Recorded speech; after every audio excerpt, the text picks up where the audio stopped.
Hello and welcome back to Love Advice TV. My name is Coach Adrian and I thank you for tuning in today to our amazing YouTube channel for support, guidance, and love advice. A client asked my colleague, Coach Natalie, how to make amends with an ex-partner.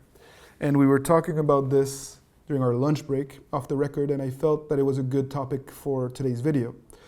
And the truth of the matter is that this person was not trying to win back their ex. They just wanted to be friends with an ex-partner after a lot of toxicity and after a lot of damage had been done.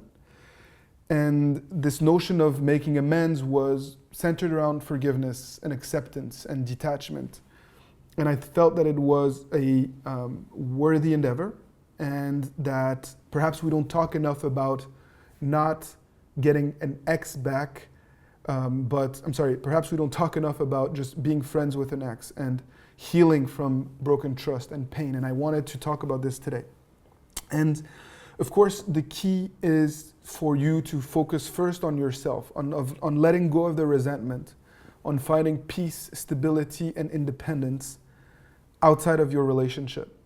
And sometimes it's hard because you have children or your financial situation has completely changed, and you're reminded in little subtle ways each and every day about the pain and the trauma of the marriage, the separation, the divorce, or whatnot.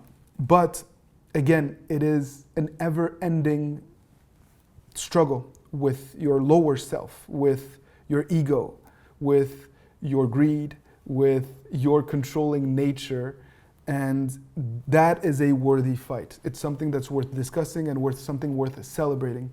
Because ultimately, if you don't make amends with someone that has hurt you, if you don't make peace with what has happened to you in some way, shape, or form, it haunts you in future relationships, in other elements of your life, and it's a burden that you have to carry with you.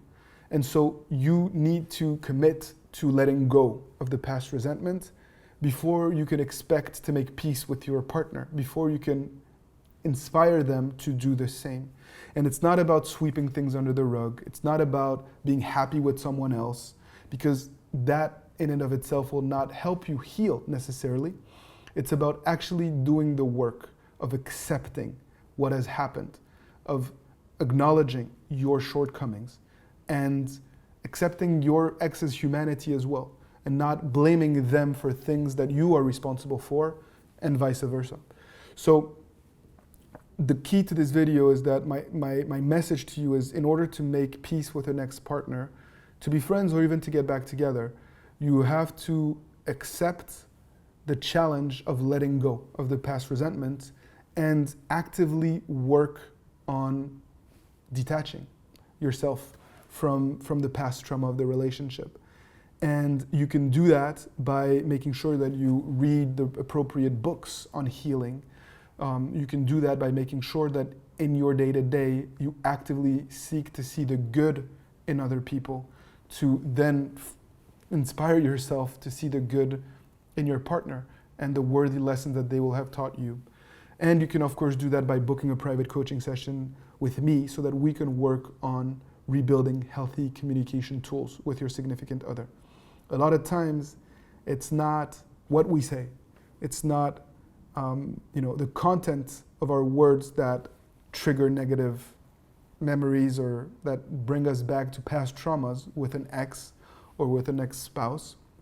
It is the tone of voice and the delivery that triggers our ex. And so small little changes that you can make in the way that you communicate with your partner can also help rebuild goodwill and trust and enable you guys to pull in the same direction. And so I highly encourage that you reach out to us, even if it's not to win your ex's heart again, even if it's just to rebuild a healthy relationship with them, for your kids, for yourself, for your peace of mind.